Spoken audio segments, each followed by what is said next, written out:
29 বছর বয়সী একজন মানুষ সুতোমু ইয়ানোগুচির একটা ঘটনা। তিনি ছিলেন একজন জাপানের ইঞ্জিনিয়ার।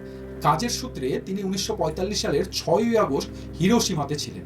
সেদিন সকাল 8টা 15 মিনিটের কিছু পরে এনোলা গায়ে থেকে লিটিল বয় নামক পারমাণবিক বোমাটি ফেলা হয়। বিস্ফোরণের সময় তিনি শহরের কেন্দ্র থেকে প্রায় 3 কিলোমিটার দূরে ছিলেন। প্রচণ্ড তাপ ও বিস্ফোরণে তার শরীরের ওপরের অংশ মারাত্মকভাবে পুড়ে যায়, কানে আঘাত লাগে এবং সাময়িকভাবে দৃষ্টিশক্তিও হারান, কিন্তু তিনি বেঁচে যান। পরের দিন অর্থাৎ 7ই আগস্ট গুরুতর আহত অবস্থাতেই তিনি নিজের বাড়ি অর্থাৎ যেটা ছিল নাগাসাকিতে সেখানে ফিরে যান।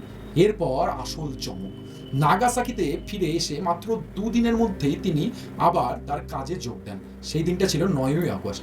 সেদিন সকালে তিনি তার ঊর্ধ্বতন কর্মকর্তাকে হিরোশিমার ঘটনাটি বোঝাচ্ছিলেন যে কিভাবে একটি মাত্র বোমা পুরো শহরটিকে ধ্বংস করে দিতে পারে। কর্মকর্তার কাছে কথাটা অবিশ্বাস্যই মনে হচ্ছিল। আর ঠিক তখনই সকাল 11টা 2 মিনিটে নাগাসাকির আকাশে বিস্ফোরিত হলো দ্বিতীয় পারমাণবিক বোমা ফ্যাটম্যান।